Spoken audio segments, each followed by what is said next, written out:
नमस्कार दोस्तों, हिंदी साहित्य के इतिहास प्रश्न श्रृंखला में आज हम आधुनिक काल का पार्ट 2 करेंगे। पार्ट 1 में हम लोग 1 से 50 प्रश्न देख चुके थे। इस पार्ट 2 में 51 से 100 प्रश्नों को हल करेंगे। आधुनिक काल के अंतर्गत हम भारतेंदु युग और द्विवेदी युग के प्रश्न कर रहे हैं। आप लोगों ने अगर पार्ट 1 नहीं देखा है तो कृपया उसे देखिएगा। और अच्छे प्रश्न हैं ये, आप लोगों के परीक्षा में बहुत ही उपयोगी साबित होंगे। और लेकिन आप लोग गहन अध्ययन पुस्तकों का भी करते रहिए। इसके साथ साथ प्रश्नों को भी देखिए, लिखिए, रिवाइज करिए बार बार, तो आपको इसका ज़्यादा बेनिफिट मिलेगा। तो आइए शुरू करते हैं। सुकवि सतसई के रचनाकार कौन हैं? अंबिका दत्त व्यास। नीति विनोद किसकी रचना है? गोविंद गिला भाई। अद्मोद्धार शतक 1872 के रचनाकार कौन है? दुर्गादत्त व्यास। यानी अद्मोद्धार इनकी रचना है और इस रचना का समय है 1872। प्यारे प्रमोद के रचनाकार कौन है? राजेश्वरी प्रसाद। इनका उपनाम है प्यारे, क्योंकि राजेश्वरी प्रसाद प्यारे लगाते थे ये, तो इनकी रचना आई प्यारे प्रमोद नाम से। कंसवध किसकी रचना है? अंबिका दत्त व्यास जी की है और ये रचना अपूर्ण है। पावस पचासा के लेखक कौन है? अंबिका दत्त व्यास। राग संग्रह के रचनाकार भारतेंदु हरिश्चंद्र, आप लोग जानते हैं इनका पूरा नाम। रामविलास शर्मा ने हिंदी का प्रथम आलोचक किसे माना है? बालकृष्ण भट्ट को। सीता वनवास नाटक किसने लिखा? बालकृष्ण भट्ट जी ने। रामविलास शर्मा ने किसकी हिंदी को लोकोपयोगी कहा है? भारतेंदु जी की। लेकिन राजा शिव प्रसाद सितारे जी की हिंदी को टकसाली कहा है। तो ये किसने कहा है? रामविलास शर्मा ने। निपट नदान के रचनाकार कौन है? राधाचरण गोस्वामी। भारतेंदु युग को पुनर्जागरण काल किसने कहा है? डॉक्टर नगेंद्र ने। और हम लोग ये भी जानते हैं कि डॉक्टर नगेंद्र ने द्विवेदी युग को जागरण काल कहा और भारतेंदु युग को पुनर्जागरण काल। भारतेंदु युग को आदर्शवादी गीति मुक्तक परंपरा का काल किसने कहा? गणपति चंद्र गुप्त ने। भारतेंदु युग का साहित्य व्यापक रूप से गदर से प्रभावित है, ये कथन किसका है? रामविलास शर्मा। गदर से प्रभावित है इसलिए क्योंकि भारतेंदु युग का समय चल रहा था 1857 के लगभग, और उस टाइम 1857 की क्रांति भी चल रही थी, इसलिए गदर से प्रभावित माना है रामविलास शर्मा ने। भारतेंदु ने हिंदी साहित्य को नए मार्ग पर खड़ा किया, वे नए साहित्य के नए युग प्रवर्तक थे, ये कथन है शुक्ल जी का। द्विवेदी युग को जागरण सुधार काल किसने कहा है? डॉक्टर नगेंद्र ने। देखिए यहाँ पे आया, जागरण सुधार काल कहा और भारतेंदु युग को पुनर्जागरण काल कहा था किसने? डॉक्टर नगेंद्र ने। देशभक्त वीरों मरने से न नैकू डरना होगा, प्राणों का बलिदान देश की वेदी पर करना होगा, ये पंक्ति किसकी है? नाथूराम शर्मा शंकर।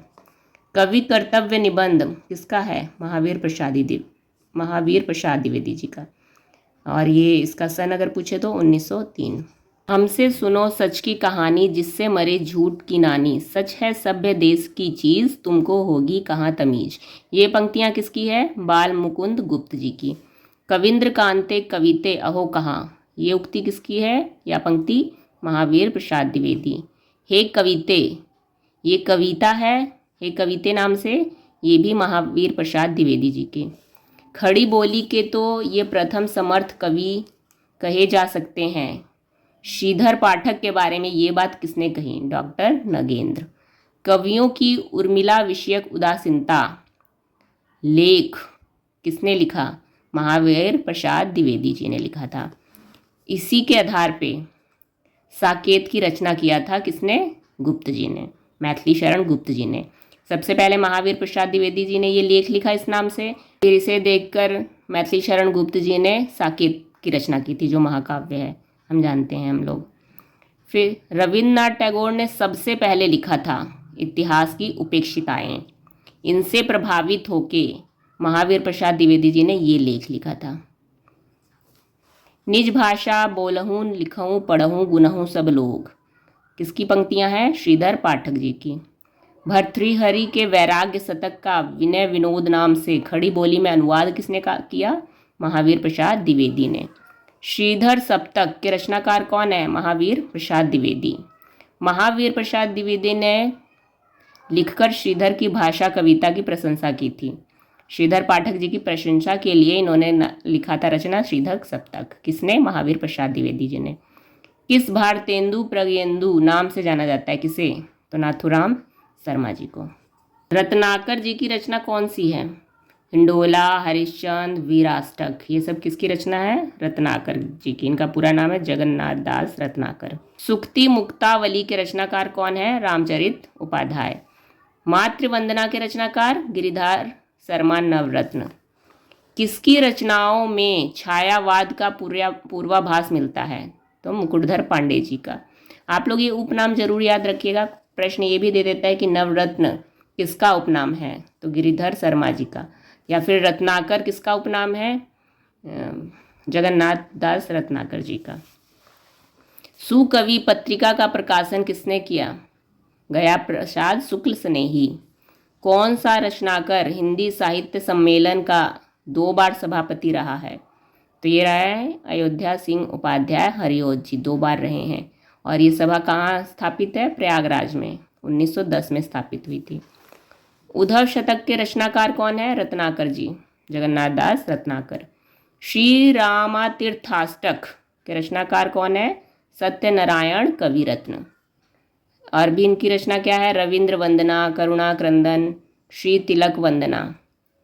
कलकाशी के रचनाकार कौन है? बाबू जगन्नाथ दास रत्नाकर। जगन्नाथ दास रत्नाकर के नाम के आगे बाबू भी लगता था।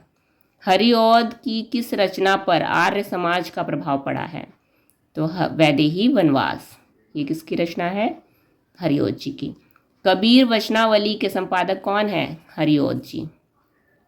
अबला के भय से भाग गए वे उनसे भी दुर्बल निकले, नारी निकले तो अस्ति नर यति कहाकर चले निकले, ये किसकी पंक्तियां हैं? गुप्त जी की।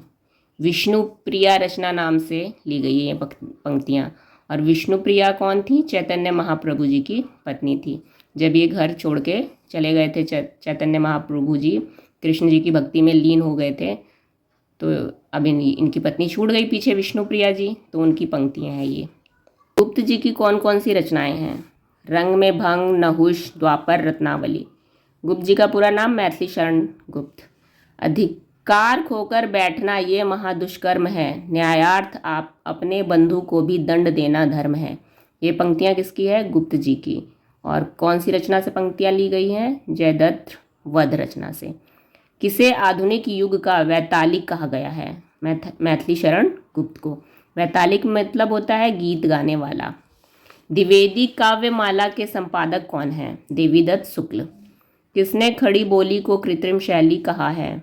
जगन्नाथ दास रत्नाकर ने। इन्होंने खड़ी बोली के समर्थकों को हठी और मूर्ख भी कहा था, क्योंकि ये ब्रज भाषा के समर्थक थे। हिंदी भाषा और साहित्य का विकास, इसके रचनाकार कौन है? हरिऔध जी। हरिऔध को आधुनिक काल का सूरदास किसने कहा है? तो गणपति चंद्र गुप्त जी ने। इन्होंने मैथिली शरण गुप्त को आधुनिक काल का तुलसीदास कहा था साकेत रचना के लिए।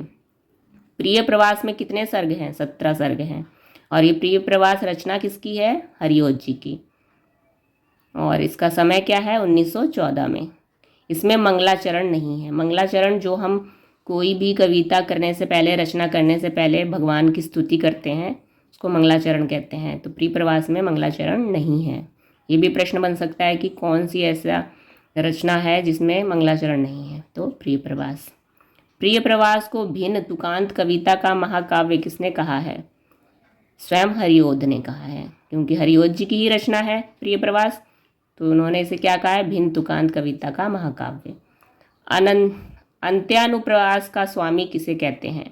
मैथिली शरण गुप्त जी को कहते हैं अंत्यानुप्रास। यह अलंकार का एक भेद है। विवाह विज्ञापन के रचनाकार कौन है? बद्रीनाथ भट्ट जी। आज इस वीडियो में हम लोग 100 प्रश्न ही देखेंगे। अगले वीडियो में इसके आगे के प्रश्नों को हल करेंगे। आपको प्रश्नों की श्रृंखला कैसी लग रही है? कृपया कमेंट करके बताइएगा। आपकी परीक्षाओं के लिए आपको सफलता जरूर मिले। धन्यवाद।